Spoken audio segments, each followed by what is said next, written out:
नमस्कार माझ्या प्रिय विद्यार्थी मित्र आणि मैत्रिणींनो, मी प्राध्यापक मारुती विठ्ठल शेळके आपल्या सर्वांच्या लाडक्या व्यासपीठावर अर्थात शेळके मास्टरमाइंड अकॅडमीच्या या व्यासपीठावर सहर्ष असे स्वागत करीत आहे. जिल्हा परिषद भरती प्रक्रिया सुरू आहे. त्याच्यामध्ये अंगणवाडी पर्यवेक्षिका हा पेपर जरी रद्द झालेला असला तरी इतर अनेक पदांच्या परीक्षा सुरू आहेत. 12-13 पदांच्या परीक्षा झालेल्या आहेत आणि त्याच्या पुढच्याही सुरू आहेत. मग या 12-13 पदांच्या ज्या परीक्षा झाल्यात त्यामध्ये सामान्य ज्ञानाच्या कुठल्या टॉपिकवर प्रश्न येत आहेत, सामान्य ज्ञानाच्या कुठल्या प्रकारचे प्रश्न विचारले जात आहेत आणि मग ते टॉपिक त्या स्वरूपाचे प्रश्न हे समजून घ्यायचं आणि त्यानुसार अभ्यास करायचा. अगोदरच्या पॅटर्न माहिती झाल्यानंतर नंतरच्या विद्यार्थ्यांना त्याचा खूप फायदा. याच्या अगोदर IBPS ने घेतलेल्या शिक्षक अभियोग्यता बुद्धिमत्ता चाचणी असेल किंवा TCS ने माढा तलाठी अशा अनेक घेतलेल्या परीक्षांचा आपल्या समोर अनुभव आहे. आणि म्हणून आज तुम्हाला मी कालच्या परीक्षेला एक पेपर झाला होता त्या अगोदर आज महत्वाची माहिती आहे. जागतिक अन्न दिन आहे. या जागतिक अन्न दिनाच्या निमित्तानं अन्न हे पूर्ण ब्रह्म परब्रह्म मानलं जातं आणि म्हणून आपल्या शरीरासाठी आपल्यासाठी लागतंय तेवढं अन्न आपण ताटात घ्यावं, खावं. परंतु अन्नाचा एक कणही वायाला जाऊ न द्यावा हा संकल्प आजच्या दिवसाला करायचा. हॉटेलला असो, घरी असो, दुसऱ्याच्या पंक्तीत असो, नाही तर कुठं असो, कारण या पृथ्वी तलावर आपल्या देशात आपल्या राज्यात कितीतरी लोक आहेत की त्यांना एक वेळचं अन्न मिळू शकत नाही. असो, जागतिक अन्न दिन परीक्षेच्या दृष्टीनं आणि जगण्याच्या दृष्टीनं, कारण दिन विशेषावर खूप प्रश्न परीक्षेला येत आहेत पा, म्हणून लक्षात ठेवा. आज आपल्यासाठी सामान्य ज्ञानाचे प्रश्न कसे येतात आणि कोणत्या टॉपिकवर येत आहेत. जिल्हा परिषद भरती बुलढाणा जिल्हा आणि या बुलढाणा जिल्ह्यात कनिष्ठ लेखाधिकारी परीक्षेमध्ये विचारलेल्या गेलेल्या सामान्य ज्ञानावरील जे प्रश्न आहेत ते प्रश्न आपण पाहणार आहोत. पहिली गोष्ट लक्षात राहू द्या, तुम्ही ज्या जिल्ह्यात फॉर्म भरलाय त्या जिल्ह्यावर 2 ते 5 प्रश्न येत आहेत. म्हणजे 4 ते 10 गुणांसाठी जिल्ह्यावर प्रश्न येत आहेत. म्हणून चांगली तयारी करा. जिल्हा विशेष मी तुमच्यासाठी पुन्हा एकदा पाठवायला सुरुवात करतोय. बघा, या परीक्षेला सामान्य ज्ञानातला हा एक महत्वाचा प्रश्न, अर्थात हे सगळे मेमरी बेसवरचे प्रश्न आहेत. म्हणून सगळेची सगळे नाही आठवले, विद्यार्थ्यांना जेवढे आठवत आहेत तेवढे आपण कलेक्ट करतो आणि ते तुमच्यासाठी पाठवतो. सगळ्याच परीक्षांचे GS इंग्लिश मी जे विषय शिकवतो ते विषय तुमच्यासाठी पाठवत आहे. पहिला प्रश्न, राजमाता जिजाऊंचे जन्मस्थळ. राजमाता जिजाऊ सांगायची गरज नाही, बुलढाणा जिल्ह्यामध्ये बुराई नदीच्या तीरावर सिंदखेड राजा नावाचं ठिकाण आहे आणि या ठिकाणी दिनांक 12 जानेवारी 1598 रोजी लखुजी राजे जाधव आणि माळसाबाई यांच्या पोटी राजमाता जिजाऊंचा जन्म आहे.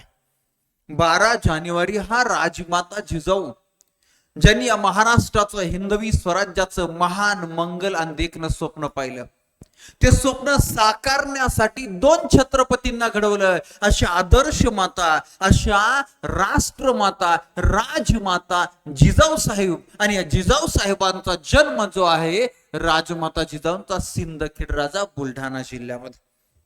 एक प्रश्न आला होता. चला दुसरा प्रश्न पाहायचा आपल्याला. अंबा बर्वा नावाचं ठिकाण आहे. आता हे अंबा बर्वा नावाचं मी बुलढाणा जिल्हा विशेष घेतला आणि त्या बुलढाणा जिल्हा विशेष मध्ये जे टॉपिक शिकवले त्यावर प्रश्न आले. पा सिंदखेड राजा घेतला होता. आता अंबा बर्वा पा सातपुडा पर्वत रांग ही जी आपल्या महाराष्ट्राच्या आणि मध्य प्रदेशच्या सीमेवर पूर्व पश्चिम पसरलेली, या सातपुडा पर्वत रांगेची एक उपरांग आपल्या महाराष्ट्रामध्ये अमरावती जिल्ह्यामध्ये येते, तिला आपण गाविलगड रांग म्हणतो. तीच रांग अमरावतीच्या शेजारच्या बुलढाण्यामध्ये पण आहे. प्रामुख्याने अमरावतीमध्ये आहे, मात्र ती बुलढाण्यात सुद्धा आहे. आणि म्हणून गाविलगड रांगेमध्ये म्हणजे सातपुडा पर्वत रांगेमध्ये बुलढाणा जिल्ह्यात हे अंबा बर्वा नावाचं एक अतिशय महत्वाचं ठिकाण आहे जे परीक्षेला आलंय. हे पहिले एक वनक्षेत्र होतं आंबा बरवा. मात्र 9 एप्रिल 1997 रोजी, कधी 9 एप्रिल 1997 रोजी या वनक्षेत्राला अभयारण्याचा दर्जा दिला गेला, आंबा बरवा अभयारण्य. आणि हे अभयारण्य जे पहा, हे इथं फोटो, बुलढाणा जिल्ह्यात संग्रामपूर तालुक्यामध्ये वसाली नावाचं जे गाव आहे तिथं हे आंबा बरवा अभयारण्य. अनेक प्रकारचे प्राणी आहेत, अनेक प्रकारचे पक्षी आहेत, त्याचबरोबर अनेक प्रकारच्या वनस्पती वृक्ष आहेत. अगदी वनौषधीसाठी सुद्धा हे अभयारण्य फेमस आहे, प्रसिद्ध आहे, जे परीक्षेला आलो. चला, अशा रीतीने बुलढाणा जिल्ह्यावरती ज्या कॅन्डिडेटने पेपर दिले त्याला हे 2 प्रश्न आठवलेले आलेले. पुढचा प्रश्न पाहूया. एकदम सोपा प्रश्न आहे, नेहमी विचारला जाणारा, की प्रवासी दिन केव्हा असतो? भारताचा राष्ट्रीय प्रवासी दिन. महात्मा गांधीजी आफ्रिकेतून वर्ण देशासंदर्भातचा नाताळचा सत्याग्रह यशस्वी करून भारतात परतले ते 9 जानेवारी 1915 रोजी. आणि म्हणून 9 जानेवारी हा भारतातला राष्ट्रीय प्रवासी दिन म्हणून पाळला जातो. 5 दिन विशेषावर प्रश्न नेहमीच येत आहे. बर झालं. याच्यानंतर पुढचा संविधान दिन, हा सुद्धा एकदम साधा सोपा. बघा काय, आपल्या भारताचे संविधान समिती म्हणजे घटना समिती, ही त्रिमंत्री योजना म्हणजेच कॅबिनेट मिशनच्या शिफारशीनुसार 1946 मध्ये स्थापन झाले. मग अनेक समित्या त्या घटना समितीच्या अंडर स्थापन झाल्या. घटना समितीचे अध्यक्ष डॉक्टर राजेंद्र प्रसाद, मग मसुदा समिती, अमक्या तमक्या खूप समित्या. सरते शेवटी 26 नोव्हेंबर 1949 रोजी घटना स्वीकृत झाली, फायनल झाली, सह्या झाल्या.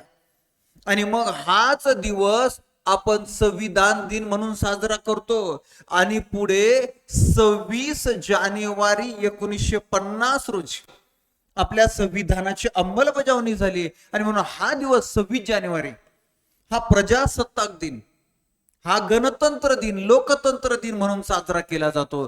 चला, संविधान दिनाबद्दलची माहिती क्लिअर झाली. याच्या नंतर पुढे आहे पहा, महाराष्ट्रातील खालीलपैकी सर्वात मोठा जलाशय. पहा, महाराष्ट्रातील अनेक सोशल मीडियाला अनेक ठिकाणी याचं उत्तर चुकीचं देताना तुम्ही पाहिलं असेल, वाचलं असेल. पहा, तर महाराष्ट्रात सर्वात मोठा जलाशय म्हणजे हा सोलापूर जिल्ह्यामध्ये भीमा नदीवरचा उजनी धरणातला, म्हणजे त्याचं नाव आहे यशवंत सागर जलाशय. महाराष्ट्राचे पहिले मुख्यमंत्री यशवंतराव चव्हाण यांचं नाव दिलंय. महाराष्ट्रातील सर्वात मोठा जलाशय, सर्वात मोठा पाण्याचा साठा 117 TMC एवढी क्षमता आहे. आणि मीडियाला अनेक जणांनी जे दिलंय, कोयना नदीवरचं शिवसागर किंवा शिवाजी सागर जलाशय, याची क्षमता 105 TMC. मग 117 जास्त का 105? 117 आहे. 2 नंबर कोयना आहे, 2 नंबर शिवसागर किंवा छत्रपती शिवाजी महाराजांचं नाव दिलेलं शिवाजी सागर जलाशय. म्हणून पहा, इथं उत्तर आहे यशवंत सागर जलाशय. लक्षात राहू द्या. उजनी धरण, भीमा नदी, सोलापूर, हे बघा. चला पुढे जायचं आपल्याला. बर, सामान्य ज्ञानाच्या परफेक्ट तयारीसाठी NCERT टेक्स्टबुकला पर्याय नाहीये.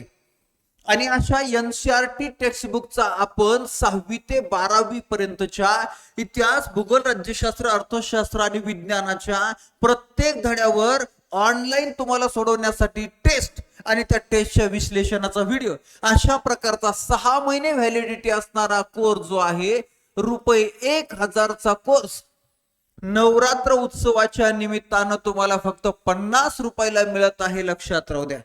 याच बरोबर आपल्या स्टेट बोर्ड टेस्ट म्हणजे आपल्या महाराष्ट्र राज्याची जी पाठ्यपुस्तक आहेत 4थी ते 10वी पर्यंत, इतिहास, भूगोल, राज्यशास्त्र, अर्थशास्त्र, या विषयांवर जी आपली 6 महिने व्हॅलिडिटी असणारी टेस्ट सिरीज आहे, ती सुद्धा ₹1000ची नवरात्र उत्सवाच्या निमित्तानं तुम्हाला फक्त ₹50 जॉईन करा आणि GS चा पाया भक्कम करा. स्टेट बोर्ड टेस्ट, GS चा पाया आणि NCERT GS अंतिम सत्य मानलं जातं, लक्षात राहू द्या. चला पुढे. खालीलपैकी कोणते स्थळ युनेस्कोच्या वारसा स्थळामध्ये येत नाही? आता इटली या देशामध्ये सर्वात जास्त वारसा स्थळ आहे, मात्र भारतामध्ये भरपूर वारसा स्थळ आहे, तर कोणते नाही? परीक्षार्थाला सगळेची सगळे पर्याय आठवले नाही, मात्र वेरूळची लेणी, आग्र्याचा किल्ला, कोणार्क सूर्य मंदिर हे होते, म्हणजे वारसा स्थळ आहे ते. पण कुठलं तरी एक पर्याय असा होता की जो नाही तो ओळखायचा होता.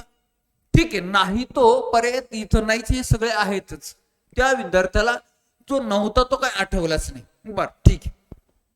पुढचा अतिशय महत्वाचा आणि हा चालू घडामोडीचा जो प्रश्न आहे तो प्रश्न लक्षात राहू द्या. दिव्यांग पार्कचे उद्घाटन कोणत्या राज्यात झाले? भारतातलं पहिलं दिव्यांग पार्क जे आहे ते मध्य प्रदेश राज्यामध्ये होशंगाबाद या जिल्ह्यामध्ये याचं उद्घाटन झालंय. बर, या दिव्यांग पार्कची संकल्पना जी आहे ही इस्रायल, ऑस्ट्रेलिया आणि जर्मनी या 3 देशांकडून वेगळ्या वेगळ्या संकल्पना स्वीकारून कलेक्ट करून तयार केलेली आहे. अजून एक महत्वाची गोष्ट लक्षात राहू द्या. 1931 हे वर्ष जागतिक संयुक्त राष्ट्र संघटनेने जागतिक विकलांग वर्ष म्हणून घोषित केलं. पहिला मुद्दा. अजून एक महत्वाची गोष्ट आहे, 1992 रोजी घोषित केल्याप्रमाणे दरवर्षी 3 डिसेंबर हा जागतिक विकलांग दिन म्हणून साजरा केला जातो. दरवर्षी 3 डिसेंबर जागतिक विकलांग दिन. हे 2-3 मुद्दे विसरायचे नाही. कोणत्या देशाकडून दिव्यांग पार्कच्या संकल्पना स्वीकारल्यात? इस्रायल, ऑस्ट्रेलिया आणि जर्मनी. 3 देशांकडून, लक्षात राहू. ठीक आहे, हे 3 देश पहा, इथं तर झालं. हे 3 देश यांची नाव लक्षात ठेवायचे. त्याच्यानंतर 3 डिसेंबर जागतिक विकलांग दिन, जागतिक दिव्यांग दिन कधीपासून? 1992 ला त्याची घोषणा झाली. आणि जागतिक विकलांग वर्ष कधी साजरं झालंय? 1981. ठीक आहे, एवढे मुद्दे लक्षात ठेवायचे. आता पहा, मी तुम्हाला होशंगाबादच्या दिव्यांग पार्कचा हा फोटो दाखवतो. हा दिव्यांग पार्कचा फोटो आहे. बर, आता महाराष्ट्रातलं पहिलं दिव्यांग पार्क हेही तुम्हाला माहिती असायला पाहिजे. महाराष्ट्रात समोरचा हा जो फोटो दिसतोय, हा फोटो बघा, भारताचे केंद्रीय मंत्री नितीनजी गडकरी साहेब, ज्यांना रोडकरी असंही म्हणतात, ज्यांनी भारताच्या रस्त्याच्या माध्यमातून, पुलाच्या माध्यमातून फार मोठा कायापालट घडवून आणला. आणि तिथं त्यांच्या हस्ते नागपूरमध्ये महाराष्ट्रातील पहिले दिव्यांग पार्क, ज्याला अनुभूती समावेशी पार्क असं नाव दिले, अनुभूती समावेशी पार्क, याचं भूमिपूजन झालेलं आहे. याच्यावरही प्रश्न परीक्षेला येऊ शकतात, हेही लक्षात ठेवायचं. चला, दिव्यांग पार्क हा प्रश्न आपण क्लिअर केला. परीक्षा अंगणवाडी पर्यवेक्षिकेची पुढे ढकलत आहे आणि म्हणून अभ्यासासाठी तुम्ही हा अंगणवाडी पर्यवेक्षिका सर्व विषयांचा कोर्स, ज्याच्यामध्ये सर्व विषयांचे रेकॉर्डेड लेक्चर्स आहेत, दररोज लाईव्ह लेक्चर होतात, PDF नोट्स, टेस्ट सिरीज आहे. 2500 रुपयाचा हा कोर्स आता कालावधी कमी असल्यामुळे फक्त 499 रुपयाला आहे. आणि डिपार्टमेंटल अंगणवाडी पर्यवेक्षिका याची तयारी करणाऱ्यांना तर हा घ्यायलाच पाहिजे, कारण अजून आपली जाहिरात बाकी आहे. पुढचा प्रश्न बघा, हाही चालू घडामोडीचा प्रश्न. योजनांवर खूप प्रश्न येतात. PM स्वनिधी कर्ज योजना, आणि प्रश्न काय? PM स्वनिधी कर्ज योजनेचा वाढवलेला कालावधी कोणत्या महिन्यापर्यंत आहे? पहा काय प्रश्न होता, डिसेंबर 2023. ही जी PM स्वनिधी कर्ज योजना काय भानगड आहे? तर कोरोना काळामध्ये अनेक छोट्या मोठ्या, विशेषतः रस्त्यावर हातगाडा लावणे वगैरे असे छोटे छोटे उद्योग व्यवसाय करणाऱ्यांचे उद्योग व्यवसाय मोडून पडले. आता त्यांना पुन्हा उद्योग सुरू करण्यासाठीचं भांडवल नाहीये, त्यांची ताकद नाहीये, म्हणून त्यांना कर्ज उपलब्ध करून द्यायचा व्यवसाय सुरू करण्यासाठी.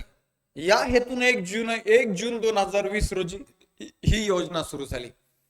मग या योजनेच्या माध्यमातून अगोदर 10,000, नंतर 20,000, नंतर 50,000 पर्यंत कर्ज सबसिडी सह आणि अतिशय माफक किंवा कमी व्याजदरामध्ये कर्ज मिळत होतं. पंतप्रधान स्ट्रीट वेंडर्स आत्मनिर्भर निधी म्हणजेच PM स्वनिधी कर्ज योजना. लक्षात राहू द्या, सुरू कधी झाली किंवा त्याचा काय लॉंग फॉर्म आहे, कसाही प्रश्न विचारू द्या, आता आपल्याला इथून पुढे याच्यावर प्रश्न आला की उत्तर यायलाच पाहिजे. याच्यानंतर पुढचा प्रश्न, अजून एक महत्वाची गोष्ट आहे की जीएस जे तुमची अंतिम लढाई असते, जीएस जे तुम्हाला 1-2 मार्कांनी चुकवतं पण आणि 1-2 मार्कांनी मेरिट मध्ये बसवतं पण, अशा जीएसच्या परिपूर्ण तयारीसाठी आपल्या शेळके मास्टरमाइंड अकॅडमी मध्ये 1 वर्ष व्हॅलिडिटीचा कोर्स आहे जो 1000 रुपयाला आहे. मात्र नवरात्र उत्सवाच्या निमित्तानं 50% डिस्काउंट आहे, फक्त 500 रुपयाला. यामध्ये तुम्हाला इतिहास, भूगोल, राज्यशास्त्र, अर्थशास्त्र, विज्ञान, चालू घडामोडी हे विषय तर शिकवले जाणारच. त्यांचे लाईव्ह लेक्चर होणार, टेस्ट सिरीज मिळणार. त्याचबरोबर महाराष्ट्र राज्याचे स्टेट बोर्ड जे आहे ते स्टेट बोर्ड टेस्ट सिरीज तुम्हाला 150 टेस्ट आणि 150 लेक्चर फ्री आहेत. NCERTची टेस्ट सिरीज सुद्धा या सामान्य ज्ञानामध्ये फ्री आहे. म्हणजे 1000चा तो कोर्स, हा पाठ न्याय टेस्ट 1000चा, NCERT टेस्ट सिरीज 1000चा, अशा 3000चा कोर्स तुम्हाला हा 500 रुपयालाच आहे आणि व्हॅलिडिटी 1 वर्ष आहे. 1 वर्ष, किती बी परीक्षा द्या, देश पातळीवरच्या, राज्य पातळीवरच्या, जिल्हा लेवलच्या, कोणत्याही द्या. आता तुमच्या समोरचा पुढचा प्रश्न आहे, मुद्दा म्हणून फोटो वगैरे घेतलेले आहेत जेणेकरून तुम्हाला ते समजावेत. तर NPS अंतर्गत सध्या किती फंड योजना चालू आहे? तर नॅशनल पेन्शन स्कीमचा भाग आहे आणि याच्यामध्ये 7 योजना चालू आहेत. त्या 7 योजना लक्षात राहू द्या. चला पुढचा प्रश्न पाहायचा आपल्याला. बघा, हाही प्रश्न महत्वाचा आहे. NEFT फुल फॉर्म विचारला होता. NEFT national electronic fund transfer. आता हे काय भानगड आहे? तर रिझर्व्ह बँक माहिती आहे तुम्हाला, बँकांची बँक रिझर्व्ह बँक, बरोबर, 1935 मध्ये स्थापना झाली. तर या RBI म्हणजेच रिझर्व्ह बँक, या बँकेनं एका बँकेच्या खात्यातून दुसऱ्या बँकेमध्ये फंड, पैसे ट्रान्सफर करण्यासाठी एक यंत्रणा सुरू केलेली आहे आणि त्या यंत्रणेला, त्या मेकॅनिझमला नॅशनल इलेक्ट्रॉनिक फंड ट्रान्सफर म्हणजेच NEFT असं म्हणतात. झालं? हा शब्द कळला, त्याचा लॉंग फॉर्म कळला, ती काय स्कीम आहे, काय योजना आहे हे सुद्धा आपल्याला कळलं. हे मध्ये असणारी रिझर्व्ह बँक, बाकीच्या बँका. चला पुढचा प्रश्न बघा. पुढचा तुमच्या परिचयाचा प्रश्न आहे. अनेक जण आता CNG गाड्या घेत आहेत, CNG गाड्या, मग त्याचं ऍव्हरेज भरपूर, खर्च कमी, CNG. तर CNGचा फुल फॉर्म विचारला होता, compressed natural gas. Compressed natural gas. तुम्हाला LPG ऐकून असाल, CNG प्रमाणात LPG पेक्षा CNG भारी, CNG उत्तम, CNG फायद्याचा, CNG गुणकारी. म्हणजे LPG, दगडी कोळसा, खनिज तेल या सगळ्यांवर उपाय म्हणून त्या सगळ्यांच्या जागी आता CNGचा वापर सुरू झालाय. ज्याच्यामध्ये 80 ते 90% मिथेन असतं. CH4 तुमचं केमिकल काय म्हणायचं, रासायनिक संज्ञा CH4, बरोबर. आता जसं CNG तसं LPGचा पण लॉंग फॉर्म येऊ शकतो. LPGचा लॉंग फॉर्म आला तर मग काय, लिक्विफाईड पेट्रोलियम गॅस, बरोबर, लक्षात ठेवा. चला पुढचा प्रश्न. पुढचा प्रश्न बी बघा आणि त्याचं चित्रही बघा. FTII काय पाहता, FT कोठे आहे? उत्तर तर लिहिले पुण्यात, पण काय आहे? Film and television institute of India. Film and television institute of India अशा प्रकारच्या संस्थेची केंद्र सरकारनं 1960 साली स्थापना केलेली आहे. 1960 ला कुठं? पुण्यात प्रभात फिल्म कंपनी होती. त्या प्रभात फिल्म कंपनीच्या कॅम्पस मध्ये, आवारामध्ये या संस्थेची स्थापना केलेली आहे. त्याचा हा लोगो आहे. चला 12व्या क्रमांकाचा हा प्रश्न पाहिल्यानंतर पुढे 13व्या क्रमांकाचा प्रश्न काय आलाय भारतीय स्वातंत्र्य चळवळीतील झेंडा सत्याग्रह ही घटना टिंबटिंब या वर्षी घडली. झेंडा सत्याग्रह म्हटलं की तुम्हाला नागपूरला जायचं. पहिला मुद्दा परीक्षेला असाही प्रश्न येईल. झेंडा सत्याग्रह कोठे घडला? नागपूर. बर, या झेंडा सत्याग्रहाचं वर्ष विचारलं 1923. स्वातंत्र्याच्या आंदोलनातील हा एक महत्वाचा भाग आहे. असहकार आंदोलन 1920 ला सुरू झालं होतं. चौरी चौरा प्रकरणामुळे 22 ला संपलं. वेगळ्याच घडामोडी सुरू झाल्या ते मध्येच बंद केल्यामुळं. आणि त्याच काळामध्ये नागपूरमध्ये आबाल वृद्ध सर्व थरातील लोक हातामध्ये भारताचा ध्वज घेऊन झेंडा सत्याग्रह केलेला आहे, आंदोलन केलेला आहे, झेंडा सत्याग्रह.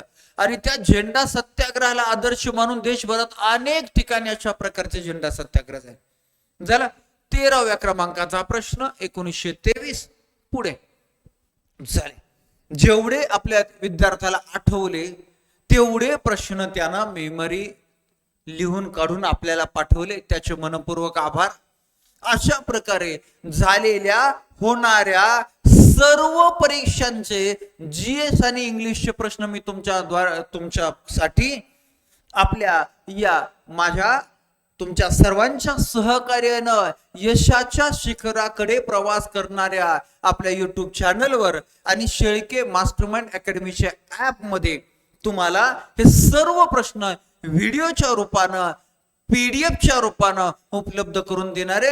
फक्त तुम्ही जागरूक राहून हे सगळे लेक्चर बघायचे, हे सगळे लेक्चर बघायचे, समजून घ्यायचं आणि त्याप्रमाणे अभ्यासाची स्ट्रॅटेजी ठरवायची. चला, लेक्चर आवडलं असेल तर लाईक करायला विसरायचं नाही. तुमच्या छान छान येणाऱ्या समाधानाच्या येणाऱ्या कमेंट्स मुळे मला नवनवीन लेक्चर घ्यायला प्रेरणा मिळत असते. म्हणून कमेंट्स करायला विसरायचं नाही लेक्चर कसं वाटलं. याच बरोबर चॅनलला सबस्क्राईब करून ठेवा, जेणेकरून याच्यानंतरचं लेक्चर, याच्यानंतरची अपडेट, बदललेल्या तारखा, नवीन आलेले वेळापत्रक हे तुम्हाला इथे मिळेल. आणि आपल्या मित्रमंडळींसाठी सुद्धा हे लेक्चर शेअर करा. धन्यवाद. Thank you very much. जय हिंद.